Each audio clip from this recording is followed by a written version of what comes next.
Hello and welcome to episode 28 of CHAP CAST. This is also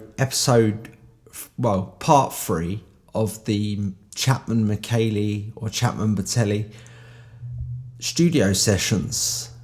And okay, so you've had two little introductions in the last two episodes, but we're going to finish things off today. So this is going to be the last part of this little 3-part saga.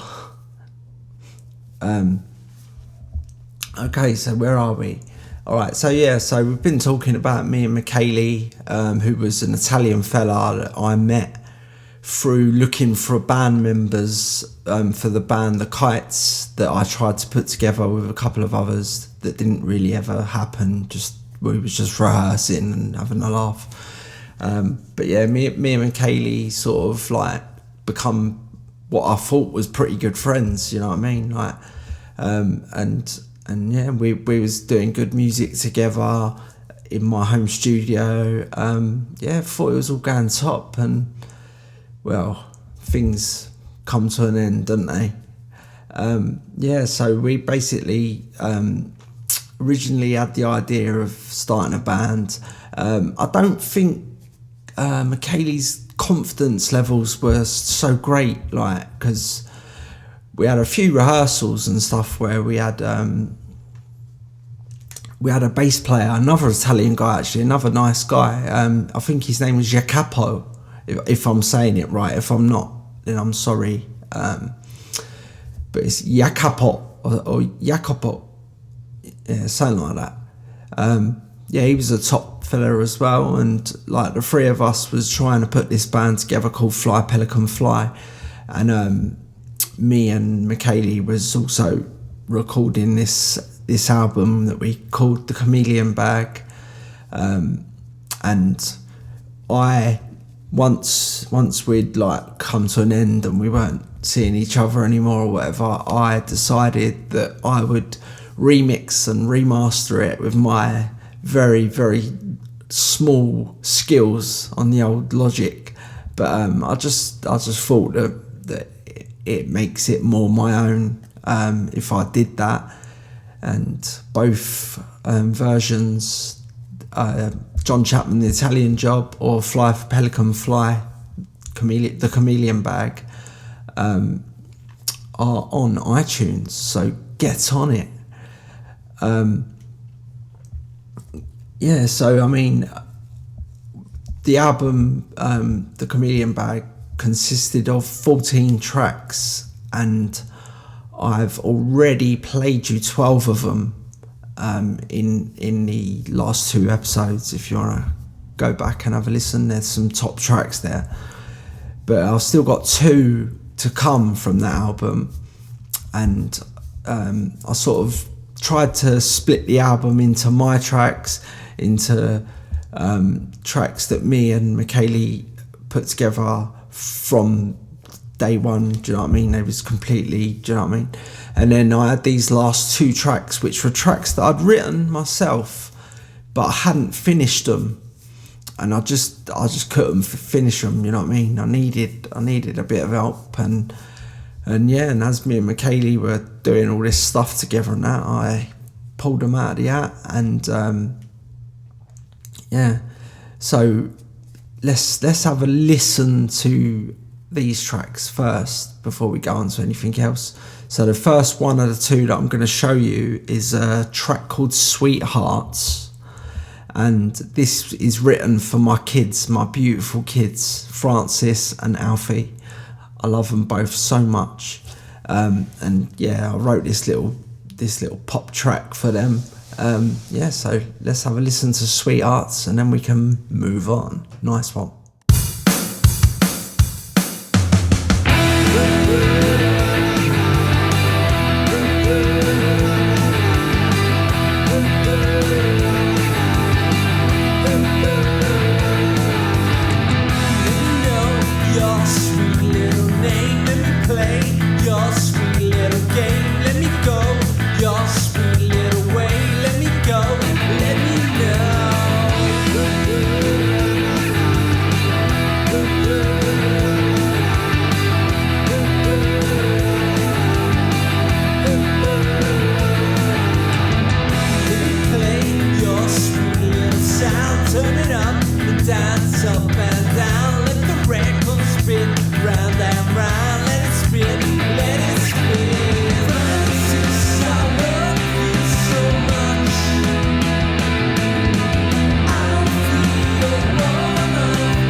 That was Sweethearts.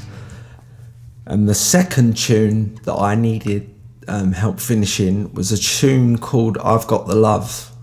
And not only did Michele like help me finish this one, but we also got one of his friends, an Italian guy that plays this sort of drum instrument that's a little bit like a steel pan, but inside a small drum, and you sort of do it with your fingers.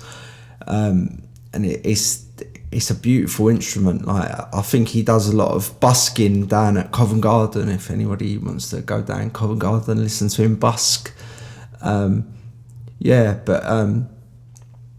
we when we was recording the album, we just wanted to, do you know what I mean, do lots of different stuff, you know what I mean, like the track Moonshine, that I speak Italian in.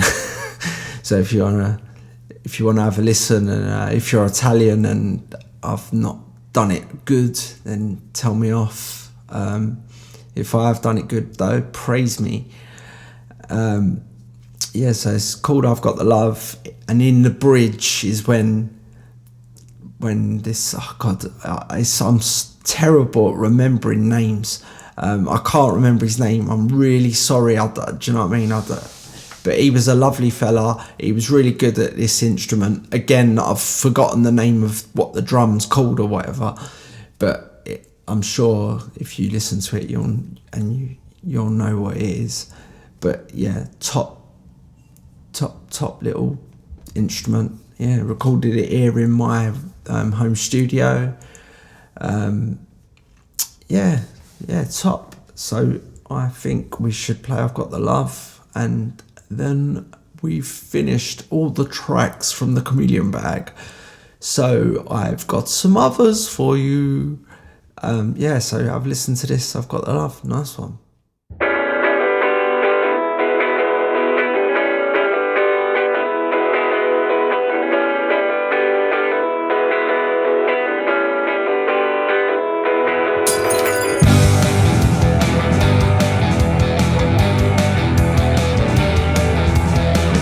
L-O-V-E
top track, and that little bridge bit, do you know what I mean, brings a little bit of difference. Okay, so basically that was the 14 tracks that we put onto the Chameleon Bag and the Italian Job. And then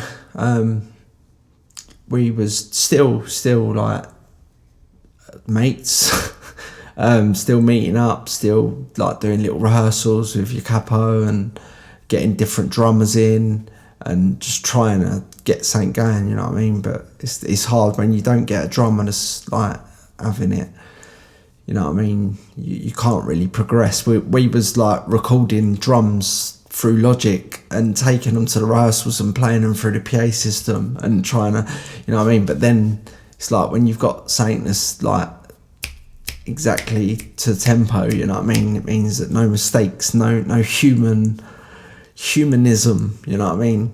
To bring it together, you know what I mean? You have to keep to that beat, you know what I mean? And if you don't, it just totally sounds shit. But yeah, so I mean, we said to ourselves, the 14 songs, that is the album, whatever, and then we went about putting it on iTunes or whatever. But yeah, and then so in the meantime, we was like carrying on just as if like every time we was meeting at my studio, it was like another song, and so basically, and around that time, my old man, my dad, he's aorta split, which is the main blood vessel to your heart, and he was in a bad place. Like he was in a coma for a while, and you don't want to hear about all this anyway, all this sadness. But it inspired me to start writing a song called Keep On Fighting. I wanted it to be as good as it could be, you know what I mean? So I knew that musically I wouldn't have been able to whack it together quite how I wanted it, do you know what I mean? So I obviously said to Michaeli, look, I'm writing this tune for my dad. It's called Keep On Fighting, and it's more like what I was saying to my dad every time I was visiting him, you know what I mean? Don't give up, Dad, keep fighting, come on, you can do this. But yeah, sadly passed in the end. But hope the song, I used to play the song to him as well. Like once me and Michaeli had recorded it, I used to go into the hospital and that, and while he was in a coma, and that, get my iPhone out and play him the song, like, and yeah, let's just hope that he took it with him and whatever. So I had this song, Keep On Fighting, and I needed a bit of help with it to make it as good as it could be. And so I showed it to Michaeli, and this is what we came up with. Okay.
Yesterday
R.I.P. Daddy. Yeah, okay, so yeah, alright, so let's move on. Okay, so the next track I'm going to play you is one of my tracks, and it's a song called Please. Now,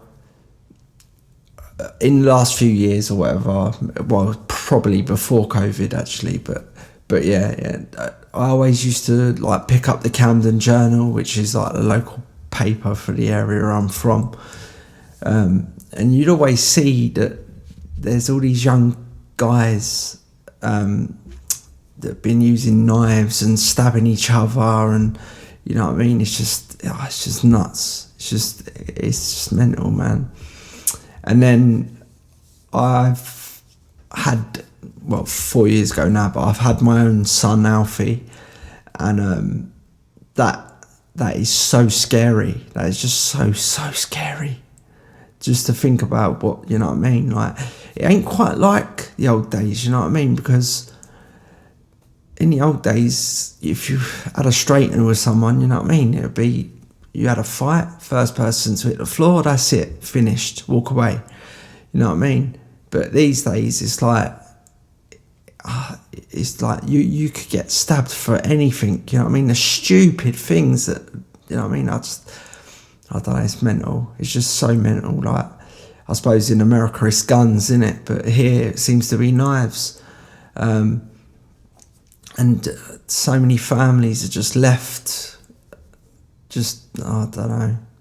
But anyway, so it inspired me to write this song called Please. Yeah. Okay, have a listen to the song, and this song goes out to anybody that's been affected by knife crime, you know what I mean? People should just have a little think before you do things, people, you know what I mean? And the world could be a better place. Okay, sweet, yeah, Please.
Please, please, please, yeah, please, oh please.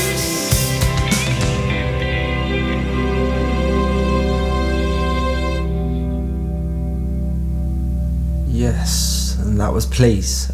Sorry for coming across with two sad songs. Okay. Also, I didn't mention on that track, Please, my good friend Phil Kerrigan is playing lead guitar. Yeah, he came to my studio and laid that guitar down for me. Thank you very much, Phil. Nice one, mate.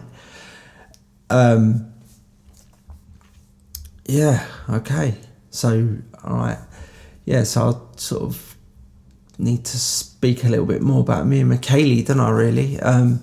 Yes, so I mean, like, these songs that I'm actually playing you now, like, that there was a couple done with Michaeli, a couple that I've done on my own, a couple of, like, obviously Phil's helped me out with that one. But yeah, so me and Michaeli, we released the first album, and then we had all these tracks, like his, mine, whatever, there sitting there, and I think maybe we might have said to each other, should we do like a second album or whatever, but I don't know. Like we had a few tracks, and we've got even more than what I'm showing you on this, like maybe I'll show you in the future, but yeah, I don't know what happened. You know that, right? He split up with his missus and he got with a new girl, sweet.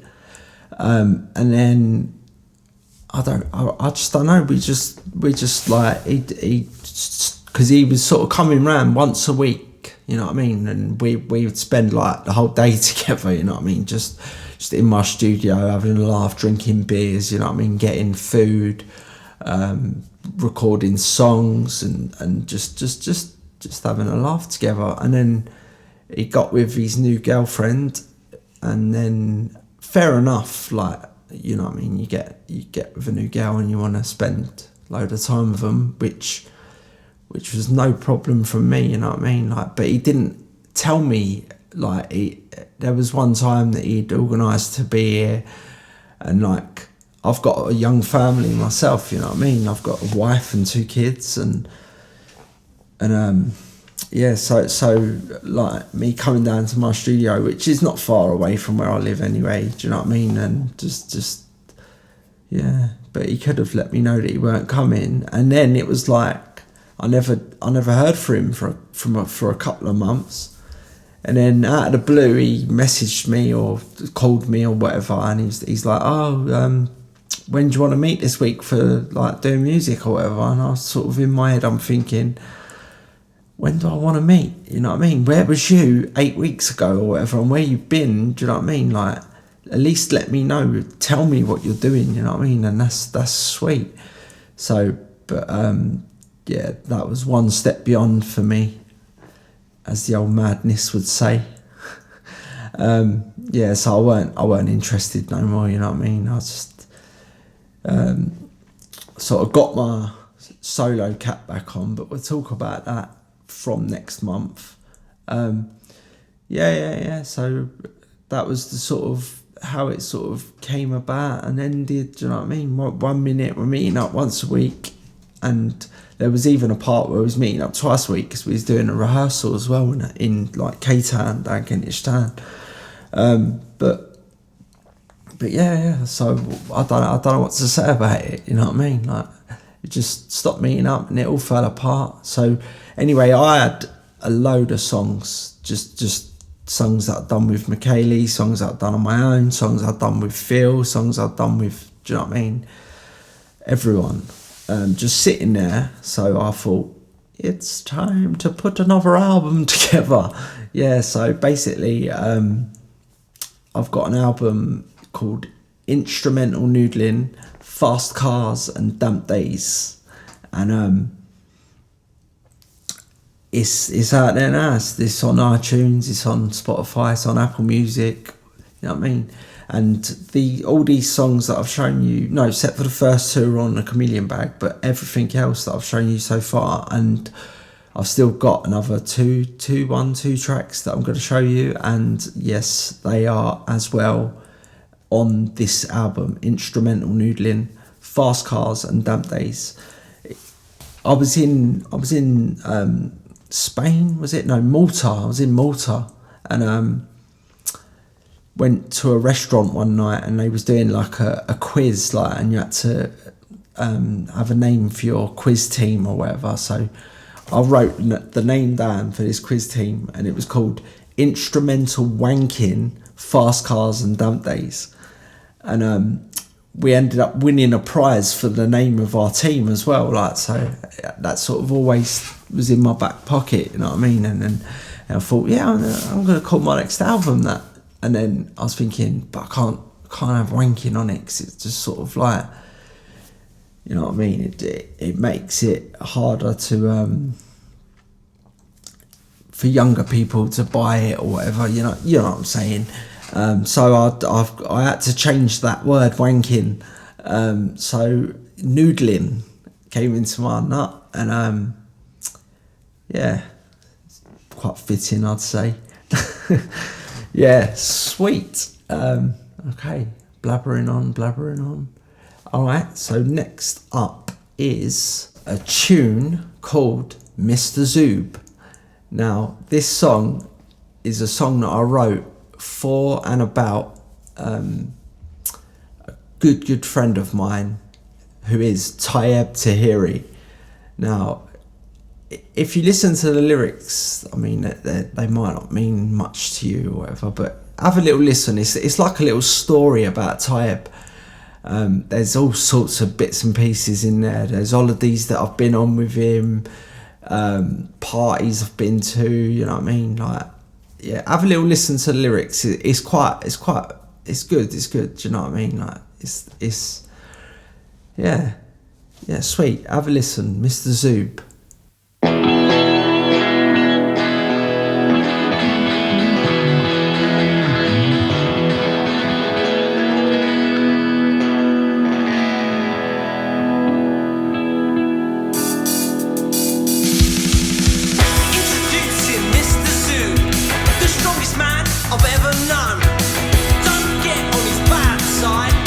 He's likely to crush your bones.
Yeah. I mean, your average Joe will listen to that track and just think, what are you chatting about? But anyone that knows me and Ty sort of would be able to get what we're talking about. I think my pal Frank gets mentioned in the song as well. And I've just remembered as well, I wrote that song, then I started recording it with Michaeli, and then we just stopped bothering with it. And I had it like as a Logic project or whatever. And then when Phil came to put guitar on the last track, I got him to put guitar on this as well. So this track has actually got me, Michaeli and Phil on it, and Logic drummer. Yeah.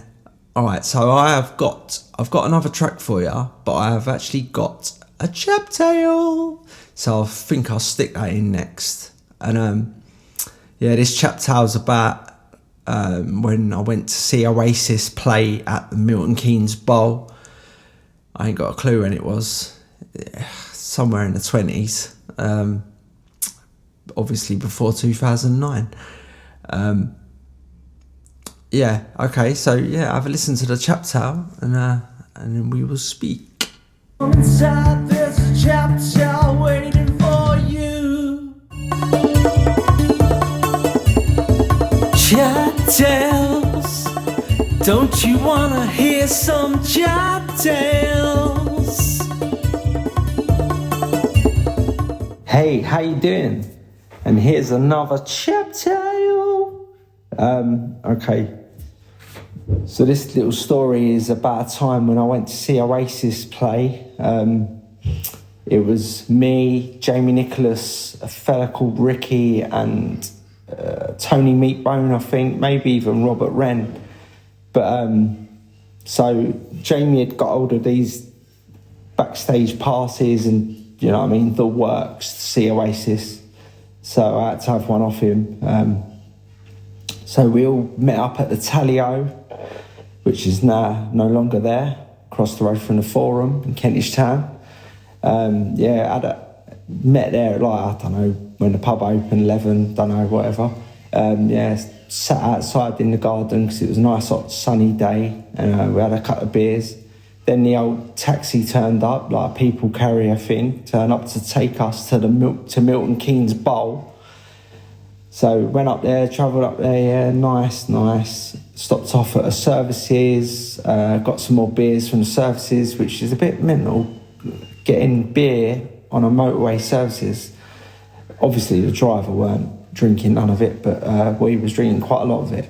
So we carried on, got to the bowl, went into the backstage bit, and I had a couple more drinks and that. And then, do you know what? I can't even remember who supported Oasis, but I think I liked them. You have to look it up as well when it was, but I don't know, 2000, and don't know. Obviously, they split 2009, so it was before that anyway. So we went backstage, had a few beers, went out the front, and a couple of our other pals, Rachel Parrott, Terry McQuaid, and I can't remember who else, but there was a couple of others come met us there. So we're all backstage, a lot of us. Terry McQuaid sorted out the tickets.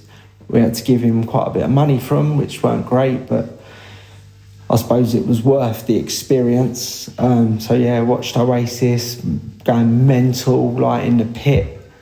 It was just amazing. And then backstage, the nightclub, I think it's called Lily White's, had sort of put the backstage bar and everything together, so it was all mental in there. So after Oasis had finished, we was backstage drinking, we was getting quite out of it. Then Jamie said, let's go back to mine. I said, sweet. So we had the cab coming for us as well. So we had to get a move on to where we was meeting the driver. And then at that point, I got lost from the others. And it was mad because it was like pitch black by this time. And this is really when my eyesight used to I knew it was bad. I was a blind man. So I was in the car park and I was just wandering around, like bumping into cars, bumping into people. I was getting quite worried actually because I was all the way in Milton Keynes, and I just thought to myself, if I don't get in this sherbet, I do not know how I'm getting home. I probably would have just gone and slept under a tree or something and tried to work it out in the morning, you know what I mean, in the daylight and that. But anyway, so we're there. I've got my blower out and I'm trying to call Jamie, trying to call Meatbone and Ren, and no one's answering, and I was just like, this is just my worst nightmare.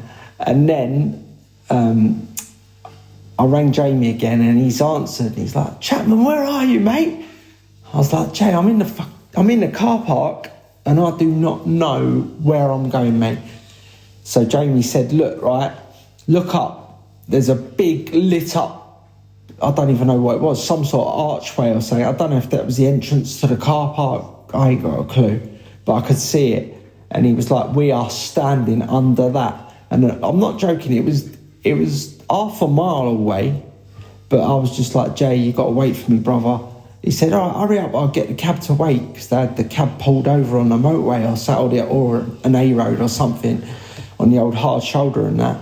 So I trudged through this car park, and still, honestly, I was bumping into everything. Not only was I blind, I was a bit drunk as well, and it was quite scary for me. It was like proper. Anyway, I just carried on, and in the end, I got there, and they had waited for me, and I see like at the bottom of this hill the cab waiting, like Meatbone hanging out of it, going, Chapman, come on. So I went down the hill and jumped in the sherbet, and we drove back to Jamie's house, and then, well, let's just put it like this: the night got mental. I don't think I slept for like 48 hours. It was mad. It was like when we got to Jamie's, his power. I'm saying his name's Ricky, and I'm probably wrong, but we'll go with Ricky anyway. He was like, I'm going to go home because I'm knackered, boys, you know what I mean? We was like, sweet, all right, come back tomorrow or whatever, and we'll meet up again or whatever. And he's like, yeah, all right, mate, sweet. So he's gone home, and then we've just been on it all night, like got Oasis videos playing on the telly non-stop. We've just got so much alcohol. Jamie, we must have got it in before we left or something, because there wouldn't have been a shop open at that time. That would have been a nightmare trying to find a shop that's selling alcohol at like silly o'clock in the morning. But yeah, we was just like getting right on it. It was nuts. And so I don't know, it was like 11 o'clock in the morning, lunchtime, 12, something like that. And then there's a knock on the door, like, and one of us opened it, and it was this Ricky, and he's like, are you not been home? And we was like, nah, mate, we're still going, do you know what I mean? Like, and he's like, fucking hell, you lot are nuts. And I was just like, you know what I mean? When Oasis sets you up for a mental night, you're going to be going until you can't go no more. And I think that probably would have been the next morning. Saying that, I was a bloody lightweight, and people could just carry on into the next day. Usually I used to do like my little escape route. The amount of times, like, it was funny because Jamie used to always lock his door with like the bolt, and once you was in.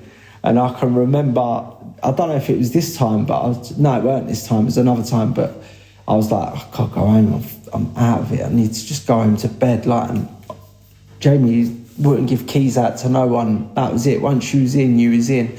And I thought, he was telling me he's got to like one of the rooms in his house and just go to sleep in one of the beds. And I thought, that's not good, because people that go sleep in Jamie's house get tabascoed. And that's another story. But this one evening, like, at the top of his stairs, he had this little window, and if you opened it and climbed out of it, or it might have been from his bathroom. No, it's top of the stairs. Yeah, there's a little window. We climbed out of it, and then there was like his shed roof is like just outside the window, and then you had a bit of a drop, like, I don't know, it weren't that high, 6-7 foot. But I remember this time I just opened that window, climbed out the window, dropped down off the shed roof, and then walked home, which was just across the road. But yeah, that was funny. Like people saying, like, "Where's Chapman? Where's Chapman?" I was in my bed where no Tabasco was coming my way. No, yeah, I just thought little bit of a mental time at an Oasis concert. There's plenty of mental times we had at Oasis concerts. Yeah, love the band. Yeah, all right, nice one. Hope you've enjoyed this little sweet and short chat tale, but nice. See you soon.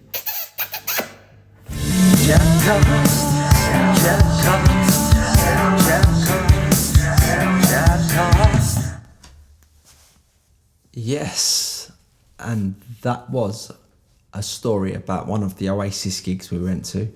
And yeah, we used to have some mental times at Oasis gigs. God, that was amazing. Okay, so basically, this is the end of this episode. I've got one more track for you, which is a song called Entwistle's Art. And a little bit of it is influenced by my studio. But yeah, have a listen, see what you think. There's probably a lot more stuff that I could have said about mine and McKaylee's relationship. Yeah, but don't get me wrong. He was a lovely geezer, and we recorded a lovely album together. So that's a plus. You know what I mean? Obviously, like soon after we sort of stopped speaking or whatever, coronavirus happened, and I hope he's okay actually, and I hope his family are okay, because I know that Italy got hit quite early on when it jumped ship from China or wherever it came from. Yeah, so yeah, I hope they're all right, and yeah, I hope you enjoyed the music we've made together. So yeah, get on the old iTunes and buy the Chameleon Bag from Fly Pelican Fly and my solo album John Chapman, The Italian Job. The other album that's been mentioned in this episode is Instrumental Noodling, Fast Cars and Damp Days. Yeah, so I mean, there's some top tracks on both of them albums, and obviously I've played you the versions from the Chameleon Bag over these 3 episodes. So buy The Italian Job by John Chapman, and then you can have a little swish compare.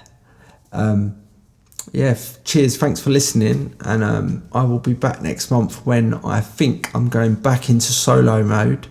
Before, there's one more band to come, but that'll be in a couple of months. But yes, yeah, cheers for listening, nice one. Speak soon.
It's me.